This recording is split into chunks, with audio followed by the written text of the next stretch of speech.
नमस्कार, जय श्री राम। आज की इस महत्वपूर्ण प्रेस कॉन्फ्रेंस के अंदर हमारे बीच में हमारे केंद्रीय मंत्री चौधरी कृष्णपाल गुर्जर जी आपके साथ रूबरू होने के लिए आए हैं और हमारे बीच में फरीदाबाद के विधायक नरेंद्र गुप्ता जी भी हैं। तो मैं मंत्री जी से निवेदन करूंगा कि वो अपनी बात को आप तक पहुंचाएंगे। पत्रकार और छायाकार मित्रों, आज की इस प्रेस वार्ता में आप सबका स्वागत है। अभिनंदन। लोकसभा चुनाव के बाद आपसे पहली बार रूबरू होने का मौका मिला है।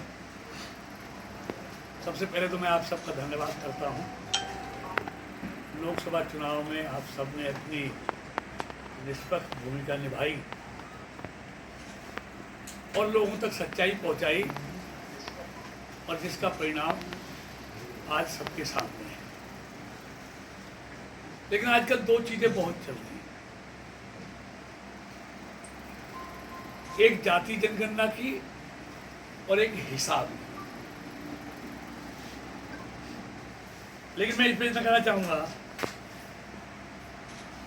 जिनके खाने खराब हैं वो जात पूछते हैं, और जिनके खाते खराब हैं वो हिसाब पूछते हैं। जिन्होंने आजादी के बाद जिनको 65 साल मौका मिला इस देश में, उन 65 सालों में इस देश की क्या हालत थी। क्योंकि हमेशा जात पात के नाम पर उन्होंने लोगों को लड़ाया,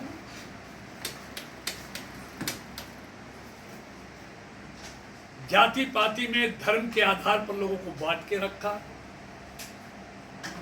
जिसका नतीजा ये हुआ कि देश में रोज दंगे होते थे, फसाद होते थे, कर्फ्यू होते थे।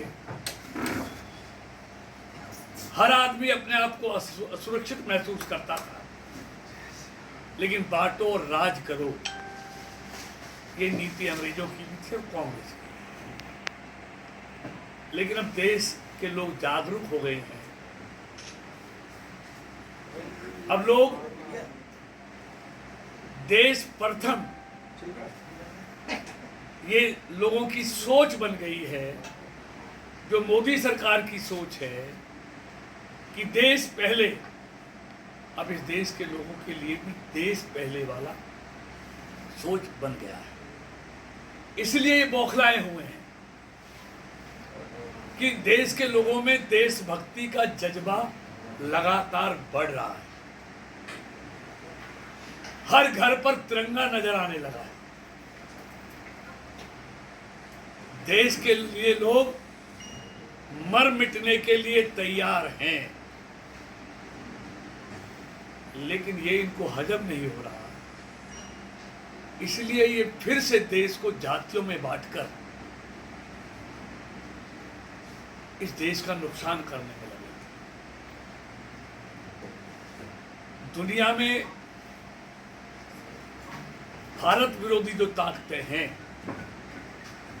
जो नहीं चाहती कि हिंदुस्तान जिस तेजी से आगे बढ़ रहा है उसको कैसे रोका जाए, ऐसी ताकतें हिंदुस्तान में भी हैं, जो देश की बढ़ती हुई आर्थिक ताकत जिनको हजम नहीं हो रही। इसलिए ये सब ताकतें मिलकर देश में अराजकता का माहौल पैदा करना चाहते हैं, देश की बढ़ती हुई अर्थव्यवस्था को रोकना चाहते हैं। लेकिन ये अपने मंसूबों में कामयाब नहीं है। आजकल हरियाणा में हिसाब मांगने का बहुत शौक चढ़ा हुआ है, और हिसाब कौन मांग रहे हैं? जिस पार्टी के अधिकतर नेता आज भ्रष्टाचार में के गुनाहों में जमानत पर हैं, जिन्होंने सत्ता में रहते हुए किस तरह लूट मचाई, और सब लोग ऊपर से लेके नीचे तक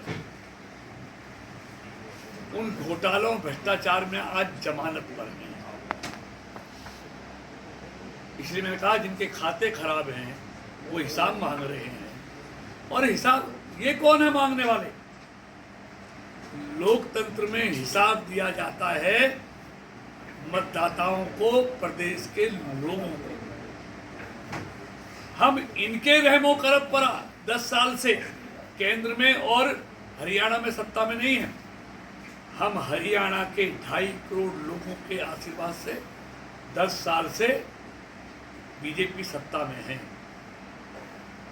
और हमारे नेता नरेंद्र मोदी जी ने पहले दिन शपथ लेने के बाद कह दिया कि जब मैं वोट मांगने आऊंगा तो मैं अपने इस कार्यकाल के एक एक पल और एक एक पाई का हिसाब दूंगा। और 2014 का 2019 और 2024 में भी उन्होंने अपने एक एक पल और एक एक पाई का हिसाब देश के लोगों के सामने रखा। और देश के लोगों ने उनके हिसाब को, उनके खाते को सही माना। और तीसरी बार देश में दूसरे प्रधानमंत्री हैं जिनको तीसरी बार पूर्ण बहुमत के साथ एनडीए को सत्ता में पहुंचाया है। एक प्रधानमंत्री और रहे 3 बार, पंडित जवाहरलाल नेहरू, लेकिन उस समय तो पार्टी एक होती थी।